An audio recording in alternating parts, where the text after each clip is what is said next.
Hello friends, आज हम इस वीडियो में बात करेंगे अडानी के स्कैम्स के बारे में, जिसका इम्पैक्ट हमें मार्केट पर देखने को मिल रहा है। Day by day market down जा रही है और काफ़ी सारे लोग बोल भी रहे हैं कि ये अगर सारे जो भी एलिगेशन लगाए जा रहे हैं अडानी पर, अगर वो सच होते हैं तो फिर ये स्कैम जो हर्षद मेहता से बड़ा स्कैम होगा, जो कि दोस्तों ऐसा कुछ भी नहीं होने वाला। ये सब र्यूमर्स हैं, ऐसा कुछ भी नहीं होने वाला। इसके बारे में हम आगे बात करेंगे वीडियो के एंड में। और आपके माइंड में आ भी रहा होगा कि पहले जनवरी 2023 में हिंडनबर्ग पीछे पड़ गया था अडानी के, और अब फिर से ये। दोस्तों हम स्टार्टिंग समझते हैं कि क्या हुआ। दोस्तों सबसे पहले 2023 जनवरी में हिंडनबर्ग ने एलिगेशन लगाए थे अडानी पर। दो एलिगेशन लगाए थे। पहला तो था मनी लॉन्ड्रिंग का और दूसरा था शेयर मैनिपुलेशन का, जो कि बात इतनी बढ़ गई थी दोस्तों कि सुप्रीम कोर्ट तक गई थी और तब सेबी ने एक कमेटी बनाई थी इस केस को सॉल्व करने के लिए। उसके बाद दोस्तों जो भी फैसला था वो अडानी के फेवर में गया था। और इस बीच में स्टॉक्स जो मैसिवली फॉल हुए थे अडानी के, काफ़ी सारे स्टॉक्स मैसिवली, अभी तो 20% गए हैं दोस्तों, तब तो 80% तक एक अडानी ग्रीन का स्टॉक था जो 80% तक फॉल हुआ था। और अब आप बताइए 80% तक फॉल हुआ था, उसके बाद जैसे ही फेवर में आया था कुछ समय बाद सारे स्टॉक्स फिर से बाउंस बैक हो गए, फिर से सब रिकवर हो गया, 80% तक रिकवर हो गया। यानी कि किसी ने अगर वो 80% डाउन होने के बाद खरीदा होगा तो उसे कितने परसेंट का रिटर्न मिला होगा दोस्तों, वापस से 80% के गेन पे।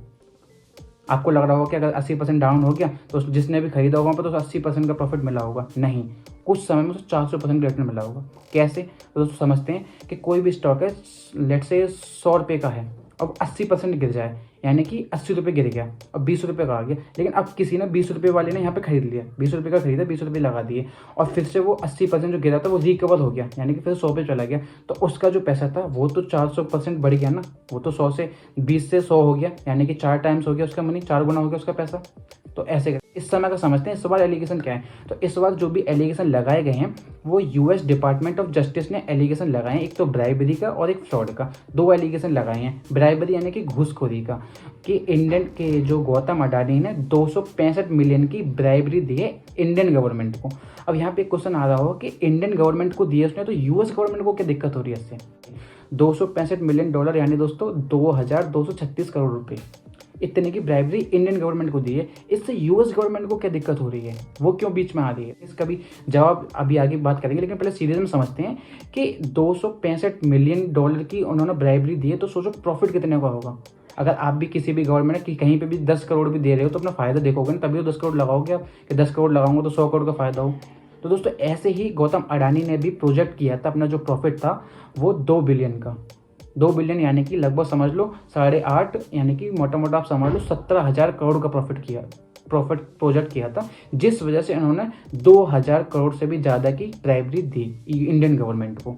तो दोस्तों आरोप लगाया गया है, ये 8 लोगों पर लगाया गया है ब्राइबरी का, जिसमें जो पहला तो नाम गौतम अडानी का है, दूसरा सागर अडानी जो कि गौतम अडानी के भाई राजेश अडानी के बेटे हैं, जो यानी कि इनके भतीजे, और तीसरा नाम जो है वो विनीत जैन का है, जो कि पूर्व सीईओ हैं अडानी ग्रुप। और यूनाइटेड स्टेट अटॉर्नी ऑफिस जो कि अमेरिका के सारे लॉ को इम्प्लीमेंट करता है, उनके अकॉर्डिंग गौतम अडानी को सन 2020 से सन 2024 तक अपने ग्रीन प्रोजेक्ट के लिए इंडियन गवर्नमेंट से कॉन्ट्रैक्ट करना था ये।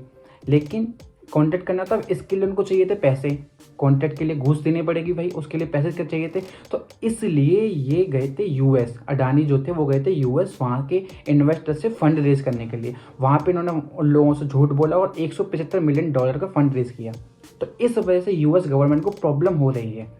अदरवाइज उनको क्या प्रॉब्लम होती? इंडियन गवर्नमेंट को घूस दी ना, तो उनको क्या, वो इस वजह से इंटरफेयर कर रहे हैं इसमें, क्योंकि ये गए थे यूएस के इन्वेस्टर से फंड रेज किया उन्होंने 175 मिलियन डॉलर का। US security and exchange commission ने तो अरेस्ट वारंट तक इशू कर दिया है सागर अडानी और गौतम अडानी के लिए। इस सब की वजह से गौतम अडानी के शेयर्स पे भी काफ़ी इम्पैक्ट पड़ा है और यहाँ तक कि एक दिन में 1 लाख करोड़ तक का लॉस हुआ है गौतम अडानी ग्रुप्स को, क्योंकि उनके जो स्टॉक्स हैं उसमें से लोग काफ़ी पैनिक होकर पैसे निकाल रहे हैं और काफ़ी भारी गिरावट भी आई है। आप देख सकते हो दोस्तों, मैं कुछ स्टॉक्स की लिस्ट शेयर करता हूँ यहाँ पे, आप देख सकते हो। इसमें सबसे पहला जो स्टॉक है हमारा अडानी इंटरप्राइजेज, जो लगभग 21% तक डाउन हुआ है, और दूसरा अडानी पोर्ट जो कि 20% तक डाउन रहा है, अप्रॉक्स 20% तक, और तीसरा है अडानी पावर दोस्तों जो कि है 13% तक डाउन, और चौथा है अडानी ग्रीन जो है 17% तक डाउन, और हमारा TGL है 15%, और लास्ट है अडानी ग्रीन सॉइल जो कि 20% तक डाउन। तो ये भारी गिरावट एक दिन में है अडानी के शेयर्स की। पहले भी ऐसा हुआ था हिंडनबर्ग के केस में, सारे स्टॉक्स गिरे थे, 80% तक गिरे थे, लेकिन जैसे ही सुप्रीम कोर्ट का फैसला आया था अडानी के फेवर में, सारे स्टॉक्स ने बाउंस बैक। और काफ़ी सारे लोग ये भी बोल रहे हैं कि अगर ये एलिगेशन सच हो जाते हैं, जो भी आरोप लगाए जा रहे हैं ये सच हो जाते हैं, तो फिर ये जो स्कैम है वो हर्षद मेहता से बड़ा स्कैम होगा। लेकिन ऐसा कुछ भी नहीं होने वाला, बिकॉज हर्षद मेहता जो थे वो स्टॉक मैनिपुलेट करते थे, स्टॉक मैनिपुलेशन करते थे, लेकिन ये एक रियल बिजनेसमैन है। हर्षद मेहता के टाइम पर मार्केट जो है हर्षद मेहता स्कैम पर 43% डाउन रही थी जब हर्षद मेहता का स्कैम हुआ था तब।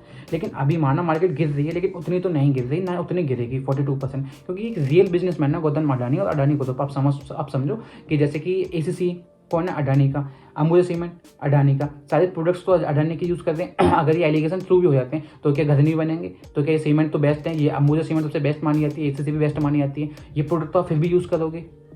मोस्टली पीपल कंज्यूम करते हैं अडानी विल्मर के प्रोडक्ट्स, तो फॉर्चून हर किसी के पास आता है। तो दोस्तों ये नहीं होगा यहाँ पे कि ये हर्षद मेहता के स्कैम से बड़ा हो जाए, ऐसा नहीं होगा। और सबसे पहली बात कि इंडियन गवर्नमेंट को दिए घूस, यानी कि गवर्नमेंट जी जान मेहनत लगा दी कि इनको इनके फेवर में आने के लिए इंडियन गवर्नमेंट पूरी मेहनत करेगी इनको बचाने के लिए। 2236 करोड़ रुपए किस लिए दिए हैं, इसलिए तो दिए हैं उन्होंने, ऐसे थोड़ी दिए। 2023 में भी दोस्तों हिंडनबर्ग ने जब इन पर एलिगेशन लगाए थे मनी लॉन्ड्रिंग का, स्टॉक मैनिपुलेशन का, तब भी इनको फॉलो ऑन पब्लिक ऑफर अपना वापस लेना पड़ा था। तो हो सकता है कि प्रोजेक्ट वापस हो जाए या कुछ भी, लेकिन ऐसा कुछ नहीं होगा कि स्कैम बहुत बड़ा ये स्कैम हो जाएगा, ऐसा कुछ नहीं होगा दोस्तों, because he is a real businessman. बहुत पैसा है और फिर तो इंडियन गवर्नमेंट सपोर्ट करेगी ना, सपोर्ट करेगी इनको।